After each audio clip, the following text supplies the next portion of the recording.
Live. Please check the resolution.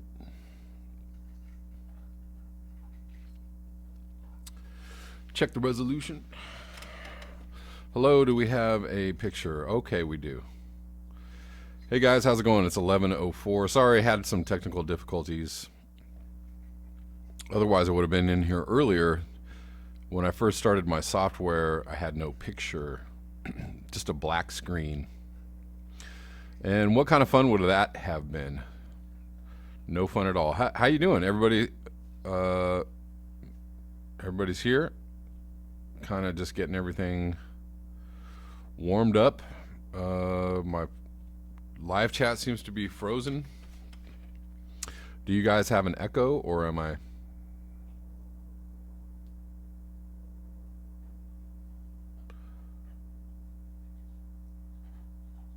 I see some live chats, but it's frozen. How you guys doing? Okay. Come on, live chats. Don't be frozen. Well, it says that there's 16 people here, so maybe I should refresh this. Anybody? Pop out chat. Hello? No? No? Restore chat. Hey guys. Okay. This is annoying. Hold on. I can't. I'm not getting any chats or scrolls, so.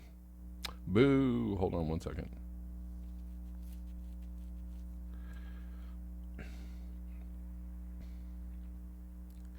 Maybe this is going to work. All right. Hello. Hello. All right. Still chat is frozen. This is not good. I really don't want to keep dealing with this. But how y'all doing? Hello, everybody. Maybe we'll just let it kind of do its thing. Have I seen Soylent Green? I saw Soylent Green a long time ago. Back in my drinking days. So, and I don't actually, I have a very bad memory because I drank for 18 years. I didn't remember much during those years, and I still have a hard time remembering much. So yeah, I've seen Soylent Green. It's a little bit cloudy and hazy. I need to watch it again. Snake 1974. Yes. How you doing? Good handle. Is that an Evel Knievel reference or no? I don't know. What year did Evel Knievel jump the Snake River? Anybody know that one? I want to say it was in the early 70s. Rudel Vedno, I'm not frozen. CB, not frozen. Okay, great. Everybody's going. The chat is going. Everybody's here. William is here. James Michael Campbell here. Gene Martin. Donald McCarthy. Noel Wilson. Snake 1974. CB, hello. Hello, everybody. Welcome. Please like the video so that we can get more people on the stream.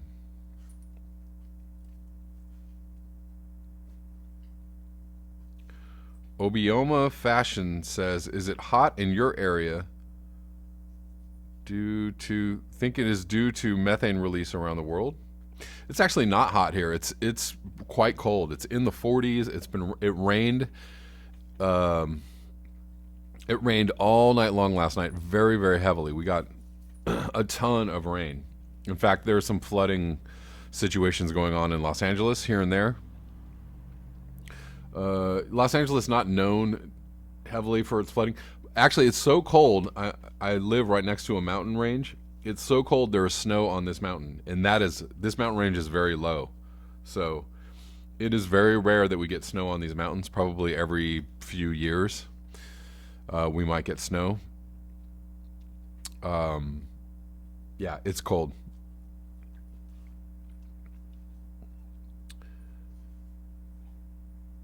Noel Wilson says, in the movie, the oceans die and they cover it up. Daniel V, how you doing? Lightning Rod, hello. Thunder Bay. Sweltering Thunder Bay. Okay, so what I've been hearing is that it's quite warm in the Midwest and the upper Midwest. 55 degrees in Detroit. That's crazy. You guys are warmer than Los Angeles, so definite weather weirding going on. Hot as Fazuk plus 6C when it should be minus 6C. We do some quick maths. What is 6C in Fahrenheit? That's what, 42 minus 1, 41 degrees? Where are you at, Rudel Zavedno? 60 degrees in southeast Michigan. Yeah, that's wild. Michael Berlin, hello. 68. Sunny in the mountains of West Virginia. Yeah, that's wild. So close to 70. Well, so I saw on the Earth No School map, I think that was a map I was looking at, that there was a pocket of warmth. The warmth that's usually like kind of centered over the Arctic, or has been over the last few years, has now moved down into the east coast of the U.S. So the eastern part of the U.S., the Midwest, are unseasonably warm. And again, more weather weirding. That's not how it's supposed to be. Thousands of record high temps broken, Michael says. Rudel is in Austria. CB says, but cold next week in the east. Yeah, well, eventually that's going to shift. Ecocentric Homestead in Newfoundland. Evel was a philosophical man. Yes, he was. I loved me some Evel Knievel. I was just a child when he was popular. But man, did I love Evel Knievel.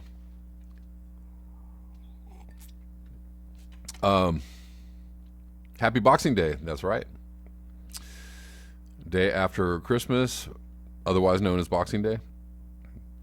Normal high in West Virginia is 45 degrees, so a plus 20 degrees or more, plus 20 to 25 degrees hotter than it should be.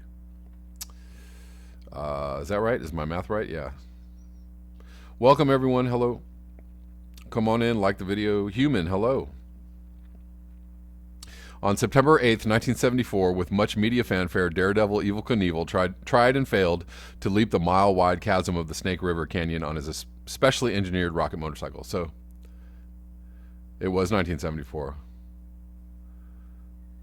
Yeah, that was awesome. I watched that.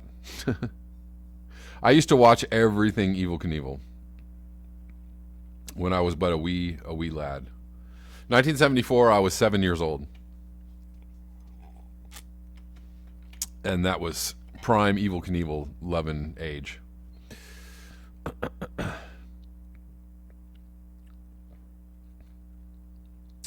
Natural Progressive, hello. Welcome, guys. Come on in. I'm going to just start jumping through some headlines. Yeah, I hope you all enjoyed your whatever it was you were doing yesterday. Whether you're doing Christmas, whether you're doing Kwanzaa, whether you're doing... So, whatever it might be, Festivus, Hanukkah, whatever you're doing. If you're doing nothing at all, just sitting around looking at people or looking at the TV, whatever it was you were doing, I hope you enjoyed it. Wade In says 80 degrees in Florida. Nice. Jumping in the pool as soon as we hear from our hero. Beaches are packed. No climate change here. Yeah. Well, I mean, Florida, Texas, California, all places where on any given day it could be 80 degrees or 40 degrees, especially in the wintertime.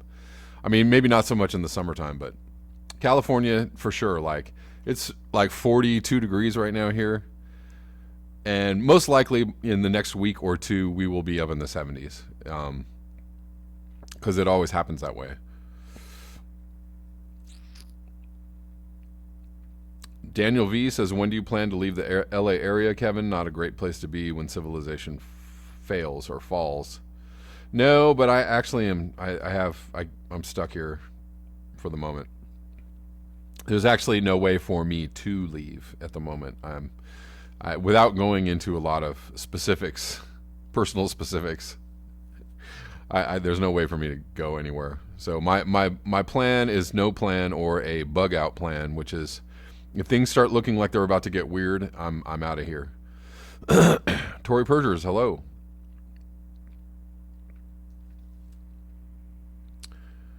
I've been working. Will enjoy it very much on February 1st. Okay. Donald McCarthy asks, LA is civilized? Yeah. Jenny Malloy, hello. Okay. Lots of people already up in the stream. Thank you for being here. So just moving through, I'm going to move through a couple headlines and maybe double back and read more if necessary. Here's something. Oh, whoops. Maybe I'll go back to that headline. That was a headline from 2 years ago, but it was instrumental in an argument I was having with somebody in the comment section. Anyways, climate change headlines. Australia Prime Minister Scott Morrison dismisses calls to curb coal use as wildfires intensify. And this is from a few days ago, 23rd of December. The Conservative leader defended his government's climate policy, rejecting pleas to downsize the nation's massive coal industry. This is coming from the man who had to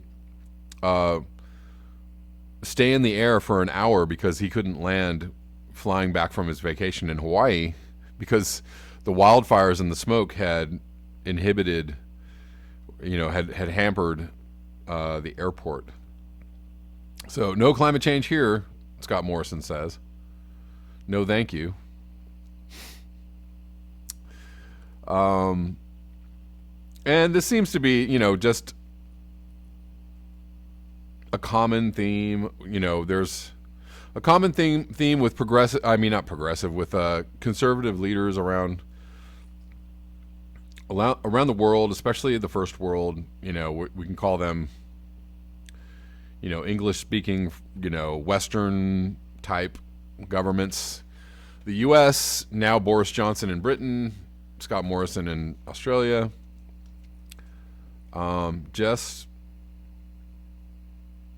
wanting to, at best, minimize, at worst, flat out deny that there's any problem going on. And speaking of denial, this isn't climate change related, but Trump's Mar-A-Lago winter vacation pushes taxpayer golf tab above $118 million. $118 million. This is from December 21st. This is coming from the person whose administration is cutting food stamps to people. Because, golly, we need to save money. If you want a reason, or if you want an actual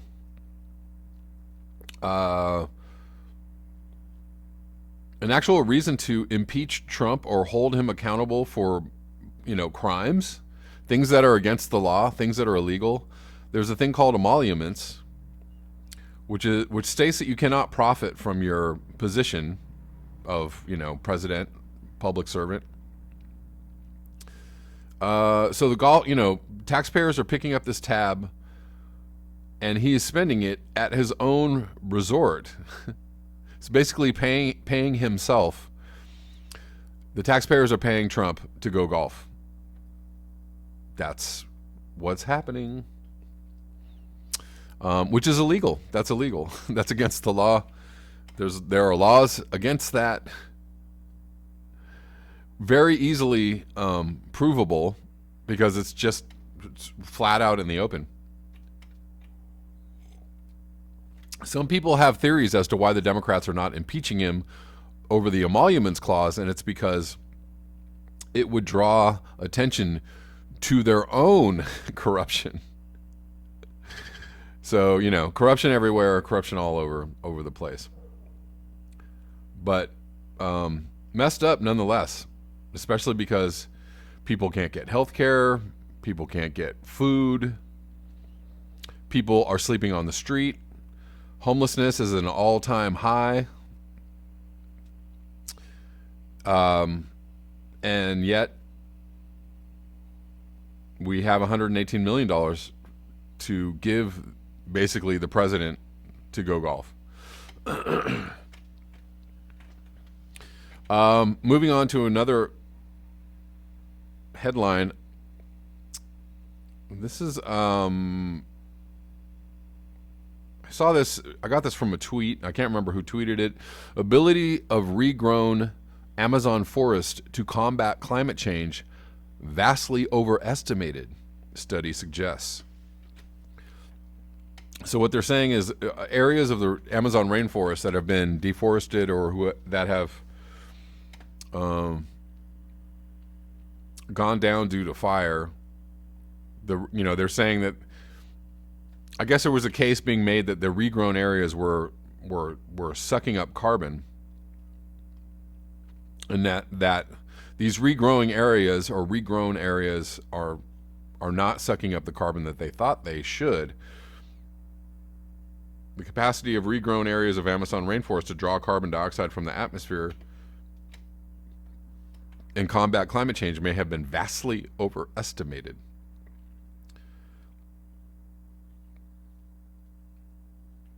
Okay. So, and what they're saying is it's not their ability to draw down carbon or draw carbon dioxide is not as significant as the established old growth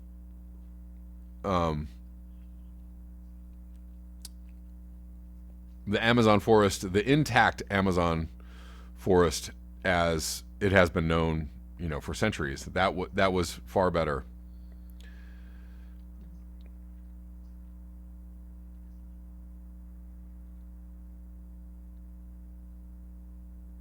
Ecocentric Homestead says conservative parties equals no change unless it's proven to make money.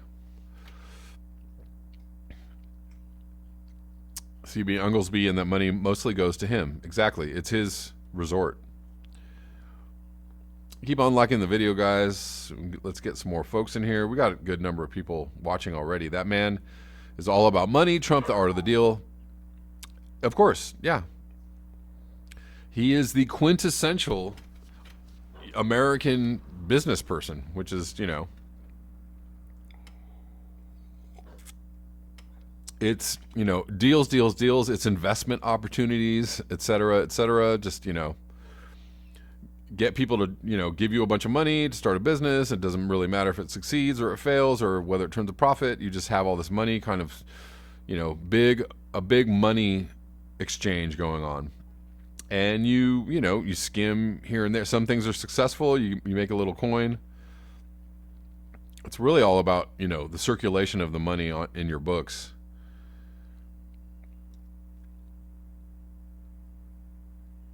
I wonder. Benito Sanchez says, is there a site where I could view a receipt for payment to Key Largo for services rendered to Trump? I wonder if there... I don't know. That's a good question. Who knows?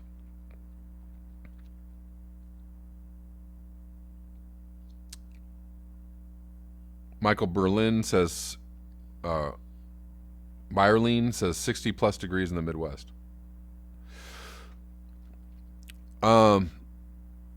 Yeah, so moving on. Here's another headline. Drought is crippling small farmers in Mexico with consequences for everyone else. Campesinos grow rare varieties of maize or corn whose genes may hold the key to more sustainable farming. If they go out of business, we're in trouble. Drought and or flooding, seem to be a common theme. Everywhere where people are, living off of the land, anywhere where people are farming, even in the United States, farmers really understand that climate change is a real thing. It's happening. If you're a farmer, how could you not?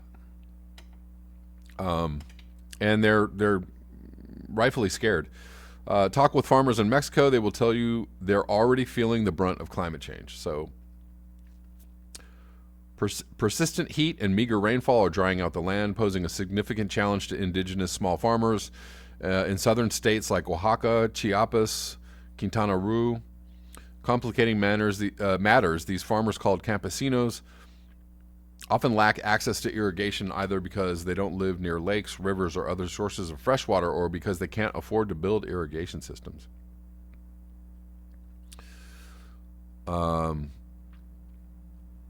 So, again, threats to crops. Staying in Mexico, here's an interesting headline. All sights on Mexico as it discovers world's largest lithium deposit.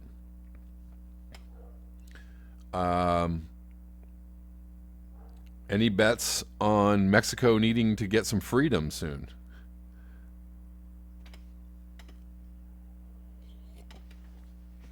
Any bets on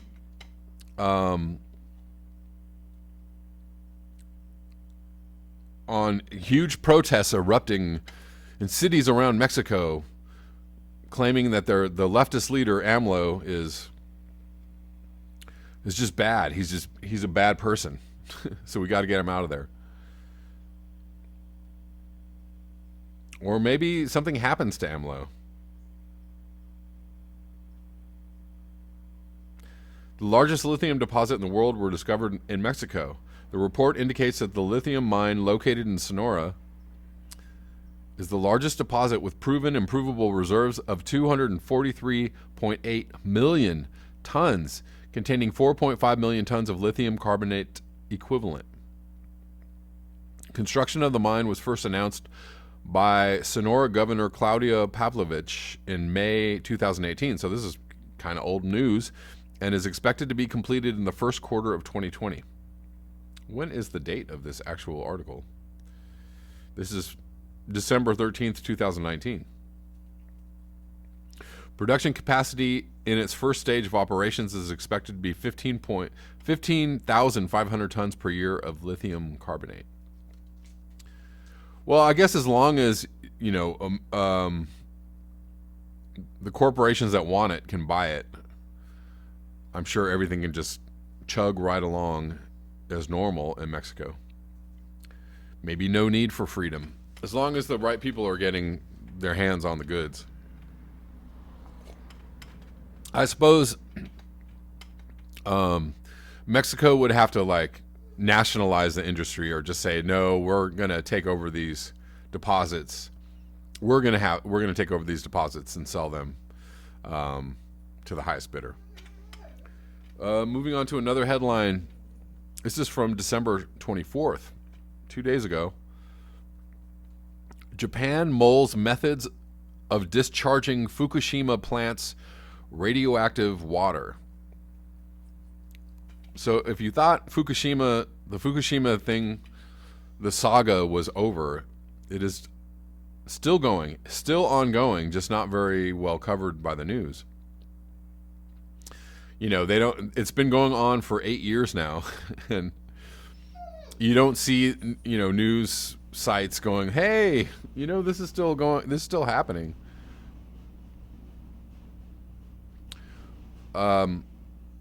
Japanese Industry Ministry on Monday recommended a number of measures that could be used to discharge radioactive water building up at the disaster-stricken nuclear complex in Fukushima Prefecture. Sorry, I'm getting a lot of noise. Such measures could involve dumping the contaminated water into the Pacific Ocean, which sounds like that's totally fine. That's a great idea. Or vaporizing it, or a process of discharging it which combines both methods. Okay. That's great. The proposals for discharging the radioactive water from the Daiichi nuclear facility in Japan's northeastern Fukushima prefecture were submitted to a subcommittee within the government, as the plant, which was crippled by an earthquake-triggered tsunami more than 8 years ago, is struggling to store the massive amounts of radioactive water still being generated. Whoops, excuse me. In November, the Industry Ministry told a government subcommittee on the matter that releasing the water into the Pacific over a period of a year would lead to, one, 1/1600th, excuse me, that was hard to say, and 1/40,000th of the amount of radiation that human beings are naturally exposed to annually, and doing so would create a significantly small health risk to humans. Or so they say. The disaster-hit Fukushima plant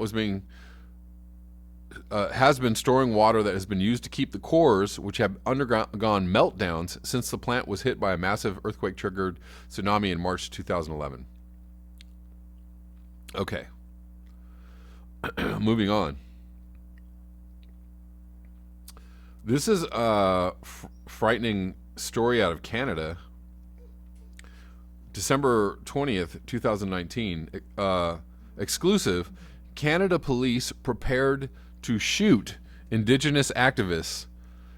Documents show.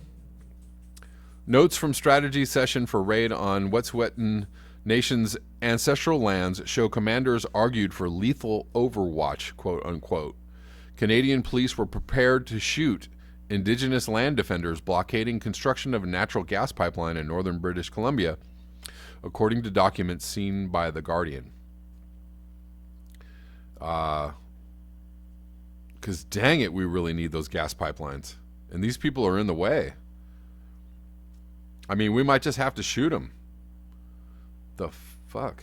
Notes from a strategy session for a militarized raid on ancestral lands of the Wet'suwet'en Nation show that commanders of Canada's National Police Force, the Royal Canadian Mounted Police, argued that lethal overwatch is required, a term for deploying snipers. Good Lord.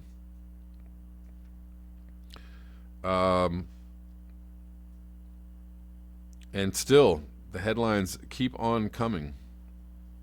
There was no lack of headlines regarding not just climate change, but environmental destruction, degradation, and the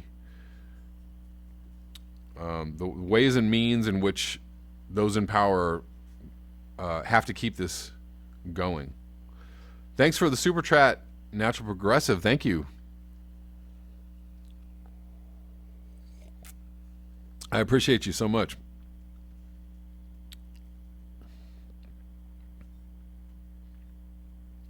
Prudhomme says, following on from the discovery of $21 trillion missing from the Department of Defense and HUD, new public accounting rules, FASB 56, mean that anything can be hidden on national security grounds. Of course it can.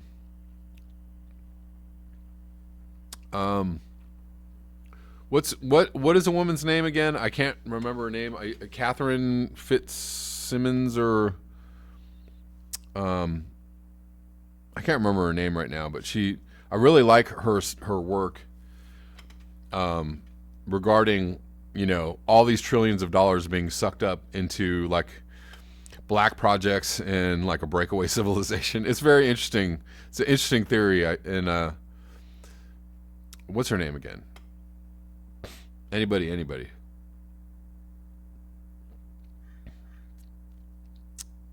67 in Pittsburgh today. Yeah, the Midwest and the East Coast enjoying some like Los Angeles weather. Usually on Christmas Day, it's usually, we usually get the 70 degrees, clear skies. Everybody's out hiking or biking or even at the beach. We got the winter weather this year.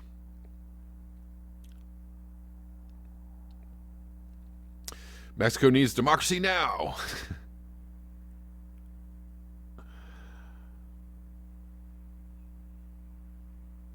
Thanks, Natural Progressive. Appreciate you dropping in and listening from work.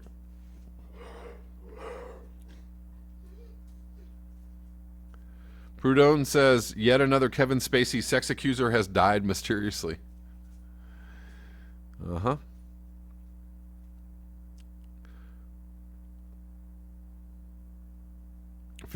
5 million hectares burned in Australia so far, from Adam Thomas. Tory Purger says realistic surrealism is the shit.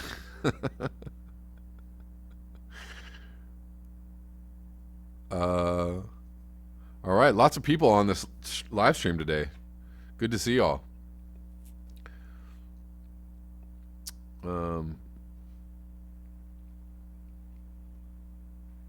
The dude says that's just the water they use for cooling and such, talking about Fukushima, not counting the underground river washing down under the site constantly. Yeah, it's a total... Fukushima is an absolute disaster, and I don't, we don't know what the actual fallout is going to be from the way that they have handled this. We don't know the long-term fallout. But absolutely terrible. There's still rods in there that are too hot. Like they send robots in to go get these cooling rods out of the reactors, and they just get fried because there's too much radiation. When are they going to do like Russia and just like build a huge like metal containment structure over the whole thing? I mean, I don't know what they're going to do about this. Seagulls in serious decline in Pacific Northwest, says Prudhomme. Possible Fukushima. Catherine Austin Fitz, thank you, Prudhomme. Yeah, I dig her work, and the things that she says and talks about are really, not out of the realm of possibility and quite interesting. Epileptic Kevin equals Kevin Fitz daily. I don't know. I told you in the very beginning of this broadcast, my memory is shot. If I do remember anything, it's just pure luck or pure just me grabbing things out of the atmosphere. Valhalla says Fukushima has failed in comparison to Chernobyl. I mean, absolutely. It's a meltdown. It's an absolute meltdown, and the way that that each one of those things was dealt with are very, very different. Very different. I mean, Fukushima, they're just like, yeah, it's fine. Everything's cool. We'll just keep on dumping radioactive water into the Pacific Ocean, and everybody can move back into the prefecture and, grow food. And it's bizarre. It's bizarre. I mean, it's absolute, complete, utter denial that, that this is a bad thing. Salmon have collapsed on the West Coast, says Joyful One. That could be partly Fukushima. That could be we also have extremely warm water in river water and ocean water that make it not a good environment for salmon to live. So there's also that. So let's move on to a couple more headlines. I have more headlines. Another headline. This is from today out of Australia. Cattle have stopped breeding. Koalas die of thirst. A vet's hellish diary of climate change. This is from the Sydney Morning Herald. Bulls cannot breed at Inverell. They're becoming infertile from their testicles overheating. This is from a viewer left this in a comment, and sorry if I forgot who it was. Mares are not falling pregnant, and through the heat, piglets and calves are aborting. Wow. Cattle that sold for thousands are now in the sale yards at $70 a head. Those classed as too skinny for sale are costing the farmers $130 to be destroyed. This is an absolute disaster. Moving on. Going back to some political news. I mean, we know this happens in Russia, but the old classic story about people being banished to Siberia. This is from Christmas Day yesterday. Anti-Putin activist Ruslan Shaveddinov forcibly conscripted and sent to the Arctic. So basically, he was forced into the army and then he was sent to the Arctic, sent away. Opposition leader Alexei Navalny says 23-year-old is a political prisoner after being taken to secret and remote air defense base. Russian opposition leader Alexei Navalny has said that one of his allies has been forcibly conscripted and sent to serve at a remote Arctic base in a move his supporters said amounted to kidnapping. Wow.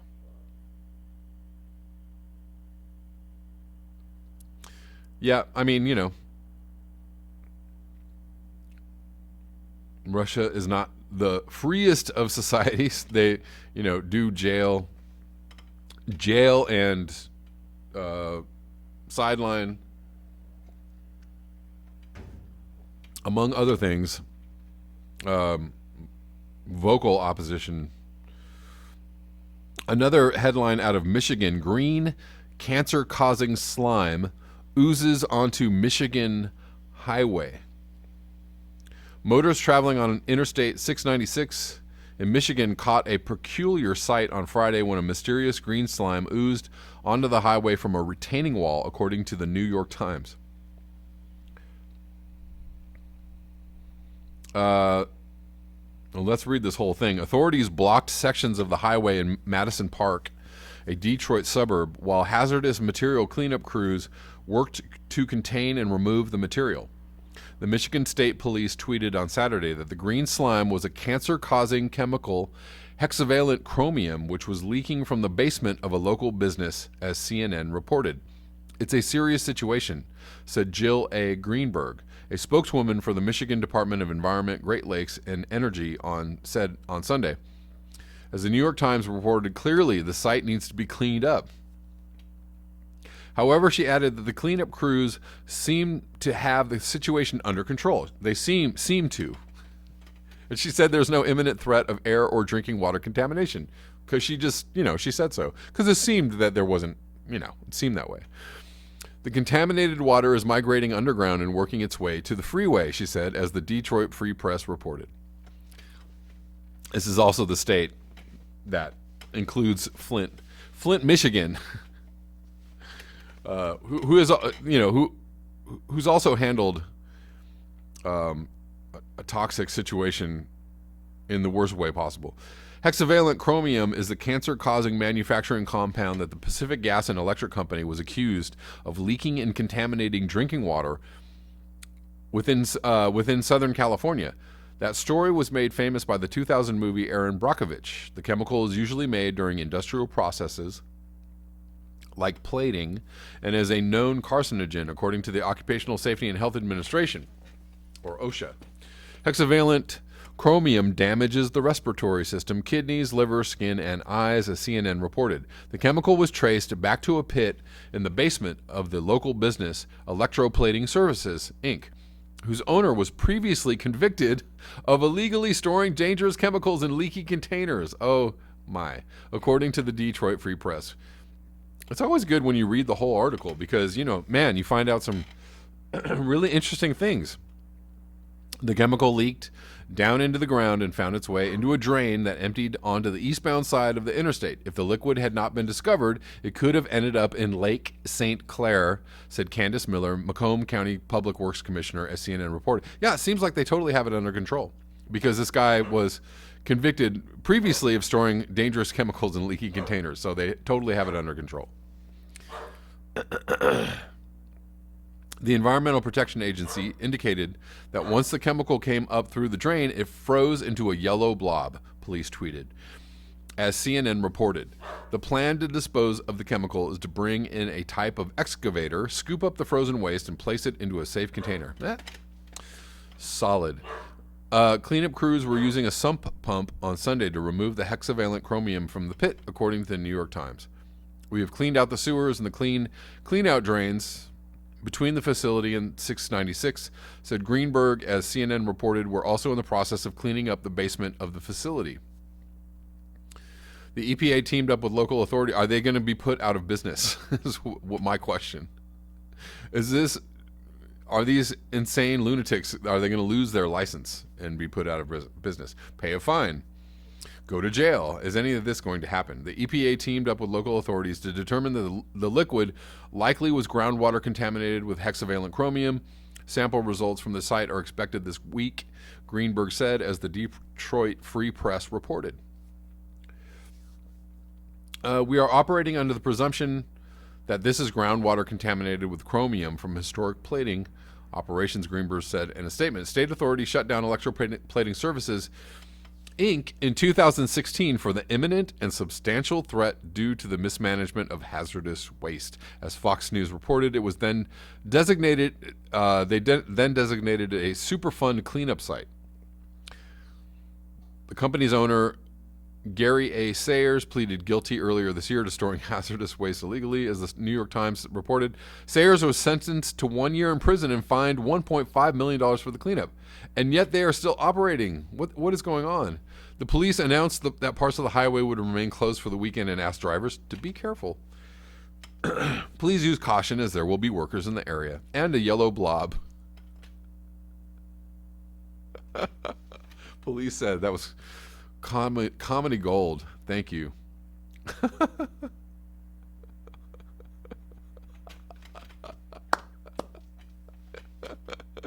There'll be workers in the area and a yellow blob. Sorry. I don't know why I think that's so funny. Okay. Yeah. Please keep liking the video, guys. Right on. Yeah, the sewer drain goes into Lake St. Clair. Thank you, Daniel V. Anthony Davis says, change your faucet filters at least once a year. If you keep them without changing them, who knows what gets into the water that comes out of your faucet and into your body. Scott Murdo says, I remember driving down that stretch of 696 shortly after it opened. It was so cool. Osama, hello. Greetings.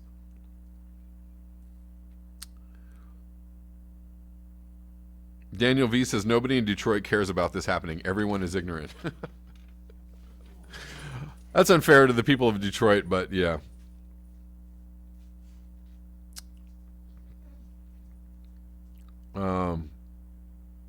If there's one other city other than LA that's extremely car culture-ish, it's Detroit, which means everybody just, goes from place to place as fast as possible in their cars, mowing over pedestrians and anybody that gets in their way. They just don't give a rat's booty. Right on, guys. Keep on liking the vid. We got 80 viewers. We were up to 90 there for a second, 93. We got close to 100, which is cool.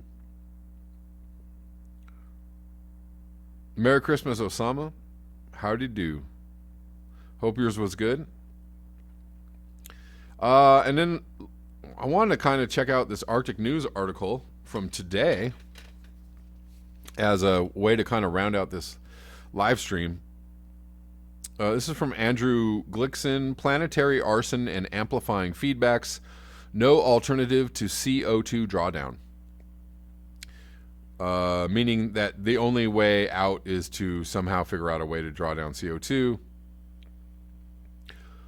So let's read through this quickly. No one knows how to impose 1.5 or 2 degrees Celsius limits on the mean global temperature unless drawdown carbon sequestration of atmospheric CO2 is attempted. Nor are drawdown methods normally discussed in most political or economic forums. True. According to Kevin Drum, 2019, meeting the climate goals of the Paris Agreement is going to be nearly impossible without removing carbon dioxide from the atmosphere. The release of some 910 billion tons of carbon dioxide is leading human society, indeed much of nature, to an existential impasse. The widest chasm has developed between what climate science is indicating and between climate policies and negotiations controlled by governments. This whole time, I forgot to turn on my really nice lighting. I don't know what's wrong with me. Doesn't really matter, though. I've got a lot of good light going on. The widest chasm has developed between... The The widest chasm has developed between what climate science is indicating between climate policies and negotiations controlled by governments, politicians, economists, and journalists, none of whom fully comprehends or is telling the truth about the full consequences of the current trend in the atmosphere, ocean, land system. Indeed, the evidence for future projections, as understood by climate scientists, has been largely put to one side, mainly because it is economically and politically inconvenient or is frightening. How's that for a whole bucket of uncomfortable truth?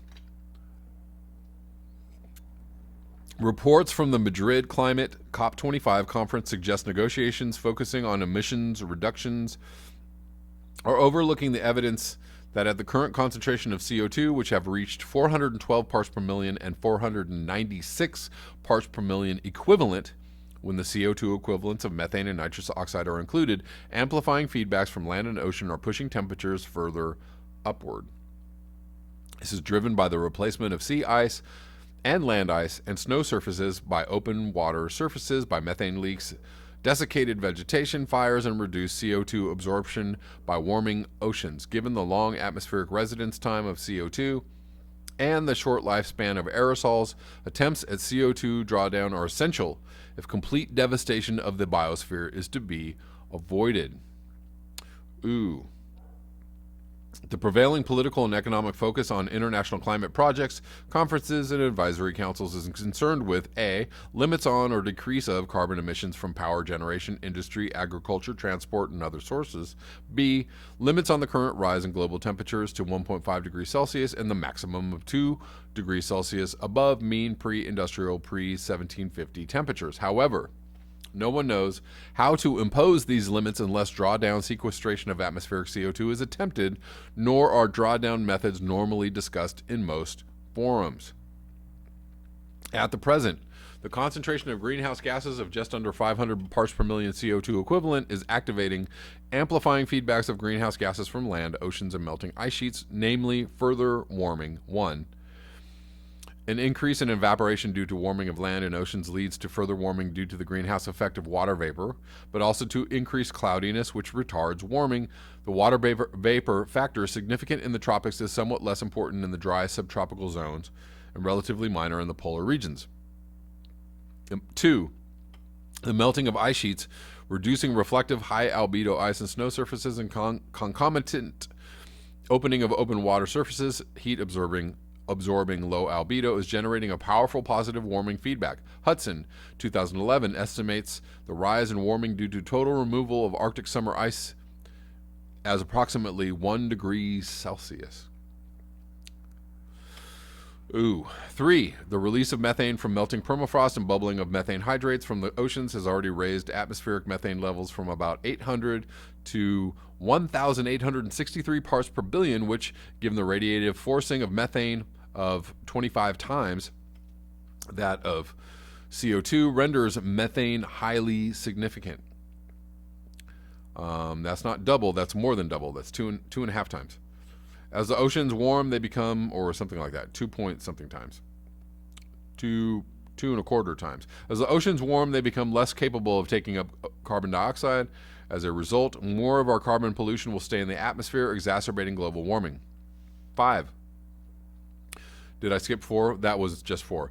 As tropical and subtropical climate zones overtake temperate Mediterranean-type climate zones, that's LA, desiccated and burnt vegetation release copious amounts of carbon dioxide to the atmosphere. For example, the current bushfires in Australia have already emitted 250 million tons of CO2, almost half of the country's annual emissions in 2018. With rising global temperatures and further encroachment of subtropical climate zones, desertification and warming can only become more severe. Abrupt reductions in emissions may be insufficient to stem global warming, unless accompanied by sequestration of greenhouse gases from the atmosphere recommended as below 350 parts per million CO2, according to Hansen et al. 2008. Carbon sequestration in the soil, the biochar method, has significant potential, applying pyrolysis of residues of crops, forestry, and animal waste. Well, yeah. Biochar helps soil retain nutrients and fertilizers, reducing release of greenhouse gases such as N2O, nitrous oxide, replacing slash and burn agriculture with slash and char method, and the use of agriculture and forestry wastes for biochar production could provide a CO2 drawdown of 8 parts per million or more in a half a century. Doesn't sound like enough. Stabilizing and cooling the climate would include two principal approaches: solar shielding and CO2 drawdown sequestration. However, solar shielding by injected aerosols or water vapor is bound to be transient, requiring constant replenishment. And also, what about the side effects of this? So they go through, they have a table here of methods. SO2 injections, space satellite mounted sunshades or mirrors, streaming of air through basalt and serpentine, soil carbon burial and biochar, CO2 capture by seaweeds. That's interesting. Ocean iron filing fertilization enhancing phytoplankton. That's also interesting. Phytoplankton residues would release CO2 back to the ocean water and atmosphere. Ocean pipe system for vertical circulation of cold water to enhance CO2 sequestration. Sodium trees, pipe systems of liquid NaOH sequestering CO2 to sodium carbonate. Na2CO3 followed by separation and burial of CO2. So where in here though? Okay, so we're almost done. The big question is how effective are the above methods in reducing CO2 levels on a global scale, at the very least to balance emissions. Currently 36.8 billion tons CO2 per year, that's this year, whereas each of the methods outlined in Table 1 has advantages and disadvantages. It's hard to see an alternative way of cooling the atmosphere and oceans than a combination of several of the more promising methods. Where in this is the rewilding, regreening method? I would like to know. That seems to be a gaping hole in this whole thing. Is that not a recognized way to draw down CO2? Am I wrong? Regreening, rewilding, planting trees, permaculture, etc. Budgets on the scale of military spending, $1.7 trillion in 2017, are required in an attempt to slow down the current trend across climate tipping points. The choice humanity is facing is whether to spend resources on the scale on wars or on defense from the climate calamity. The good, excellent point at the very end there by Andrew Glickson.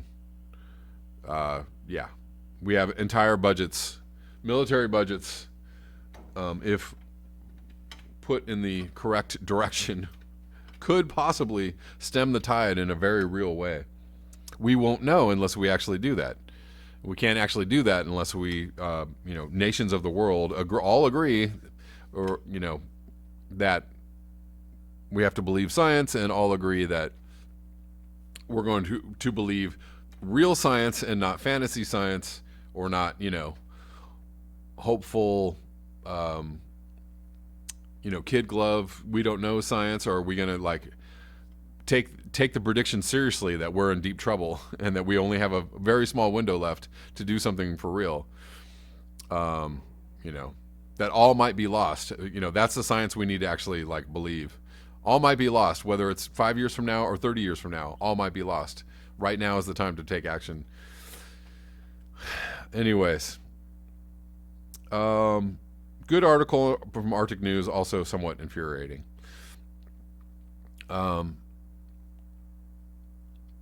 Valhalla says the only choice is to make people do this. Democracy has failed. And I have to agree with you. Not that I'm, I don't know. I've been seeing some things lately about, what the Greeks thought about democracy, and, the fact that we need citizens' assembly. We also need, wise people in charge that can just go ahead and make decisions. Because when you have democracy and you have an oligarchy in place, which we absolutely do at the moment, what you have is the rich and people with lots of resources, i.e. money. They are able to completely steer the democracy in their favor, all the time, and not in the favor of the people or the planet.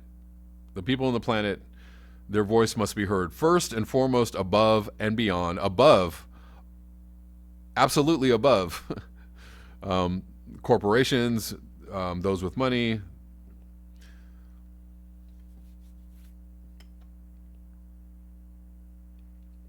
Let's go back here.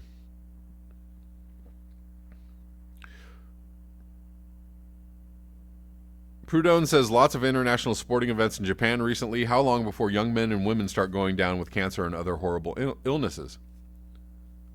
Tory Perger says good job hosting those with all the typhoons they've had. Indeed.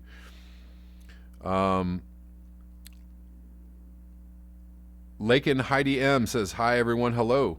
Today we've had the hottest day on record for December. Where are you? Yeah, it's quite warm for Christmas in many, many places, Midwest and the East Coast. Where are all the Republicans going like, oh, climate change, global warming? Where are all these guys now?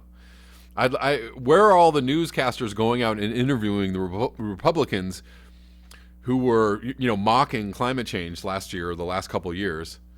Where are all the news reporters going out and going, Mitch McConnell, what do you think about this warm weather? Donald Trump, how's the weather treating you on Christmas Day?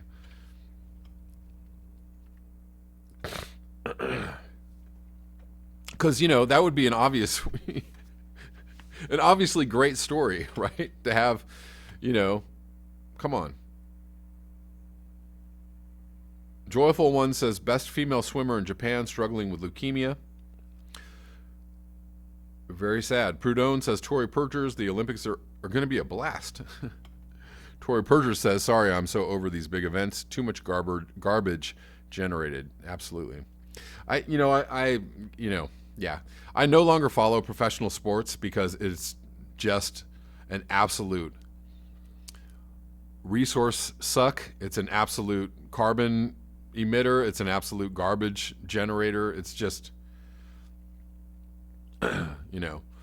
large sporting events are just just garbage from end to end. And I like sports on some level. I have nothing against sports, but sporting events and professional sporting teams are just absolutely unnecessary at this time in our lives. In the life of the planet Earth, professional sports absolutely probably needs to be the very first thing to go. And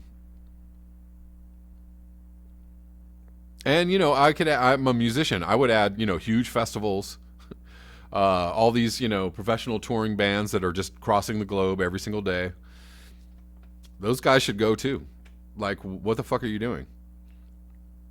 Seriously, if you care about climate change, what the fuck are you doing? It goes right along, hand in hand with these climate conferences. Oh, you got, thousands of scientists flying to Madrid, or flying to Chile, or flying to wherever to go have these climate conferences. What the fuck are you doing? Like, do you care? Do you care? Don't talk to me about green stuff. Don't talk to me about, yeah. Like, these are the, I'm being hyperbolic and I'm being kind of angry about this, but like these conversations need to start happening. Like literally these large festivals and these large sporting events, people who are involved with climate change or raising climate change awareness, if you're involved in any of these things, you need to start asking the question, why are we doing this? Is this good for the environment? No, it is not. So what are you, what are we going to do about it? We need to start talking about, what are we going to do instead of this? Are we going to talk about not doing these things anymore? Oh my God. How could you say this? Oh my God. Stop pissing on people's good times. Oh, we're just trying to enjoy ourselves. Anyways, whatever. Again, I love music, and I love music festivals, and I love sports, and I love, I love all those things. But, being somebody who's in touch with reality, I can also see that these things are terrible, terrible things to be involved with. You really have to, question what the hell you're doing in life. if you're doing these things. But everybody is doing terrible things, so it's really, I question the thing that I do to make money in my very small way. I question the thing that it is that I have to do to make money, and it sucks. It's actually not good for the environment. So what's the answer? Keith Boyd, thank you. Yeah, thanks for, you know what I'm talking about.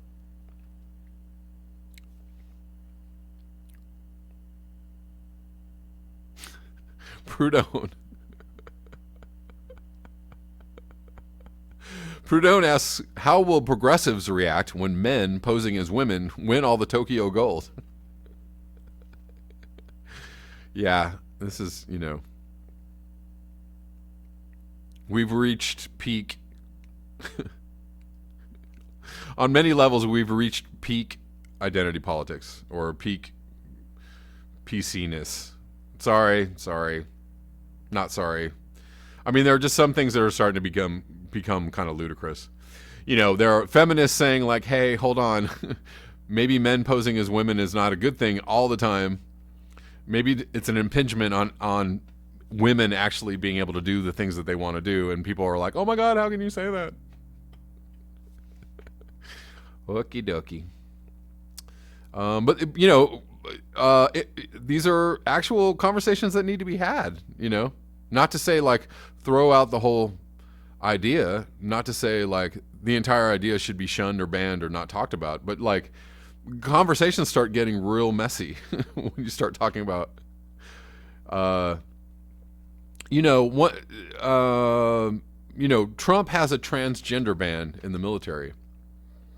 I think that's, a lot of people, and I agree, think that's lame.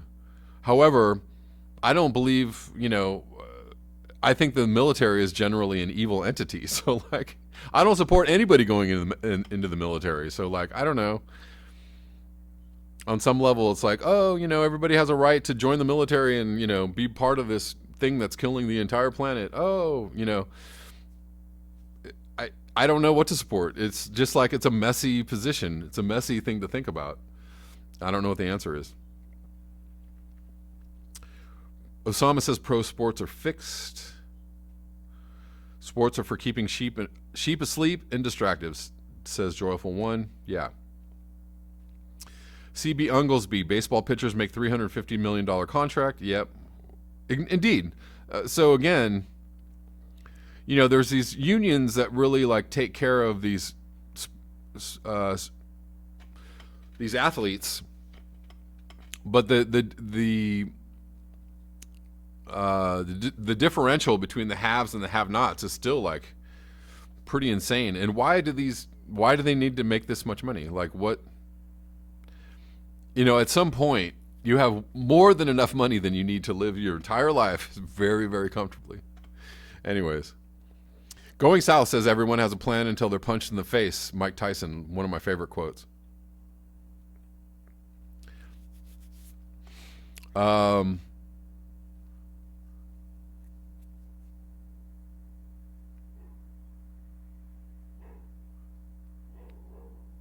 says J.K. Rowling agrees with you. She is a TERF, trans exclusionary radical feminist. Well, I mean, it's like, I believe that everybody should have the right to live unmolested and unabused. I think that everybody, we should do our very best to end abuse on all levels of all people. However, there are some instances where,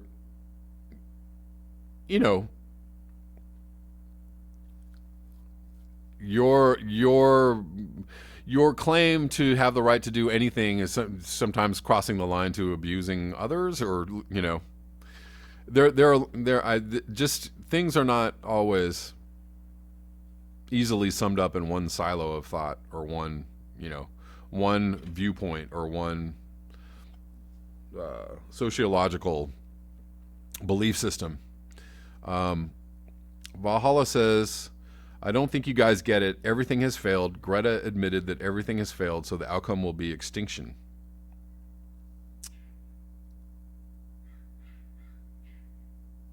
Human says in audio.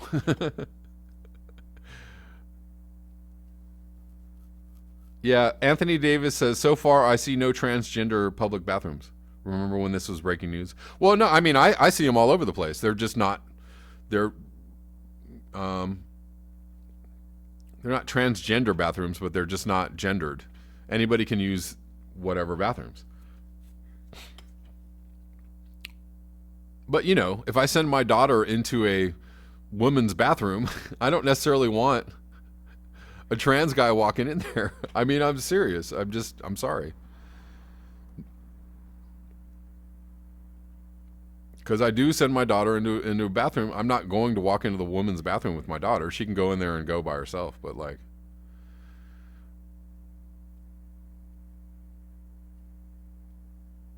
Proudhon says, in Scotland, a trans guy was convicted of rape and imprisoned in a women's prison where he carried out a number of rapes. I don't know. I mean, so all of these things are things that I think in the public sphere, like, are a continued conversation, but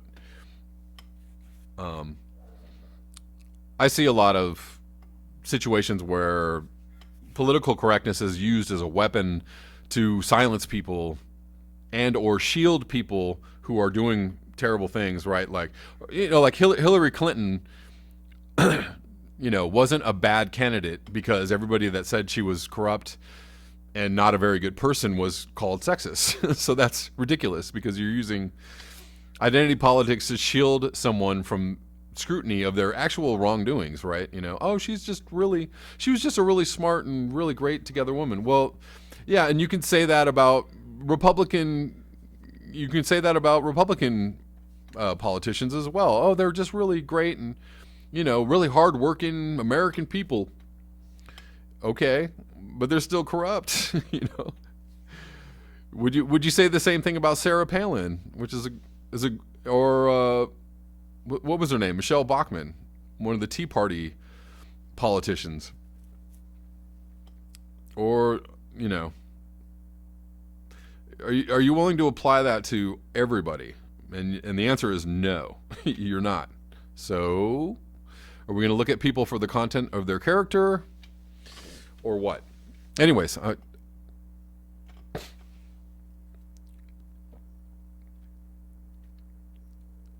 going south, if you identify as a knight, can you carry a sword in prison? Right? Yeah. Anyways, guys, I think I've got to the end of my live stream. Thank you all for being here. I appreciate you all joining in. I don't know how we got off on that subject at the end. I want to read a few more comments.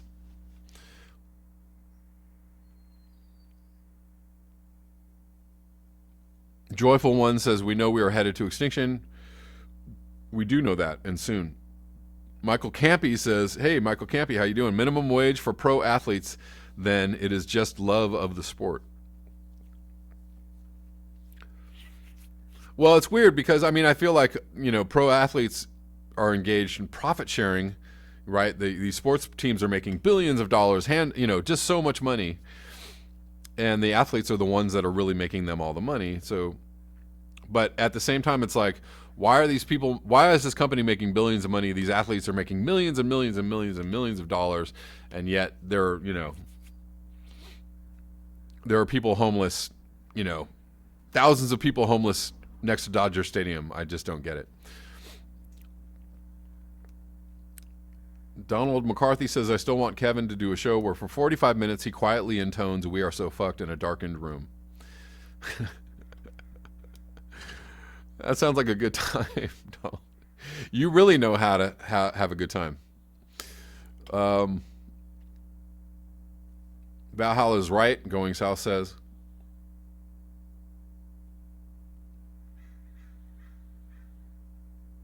Keith Boyd, great show again. Proudhon, where's the music, Kev? Okay. Guess what? Later tonight, I'm going to do a live stream and I'm going to play a couple songs for you guys. Is that cool? I don't have a time. Let's say 7 p.m. Los Angeles time. 7 p.m. I'll be back here. I'm gonna play. It's gonna be very quick. Okay, so come on back tonight, 7 p.m. Pacific Standard Time, for a little like 20-minute set of music. Can you guys do that?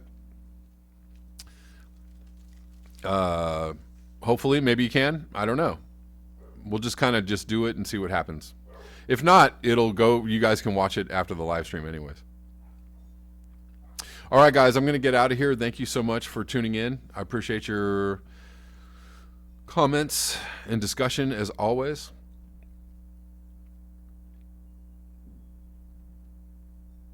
Yes, music. All right, so I'm going to see you later tonight. Enjoy yourselves for the next few hours, and we'll talk to you soon.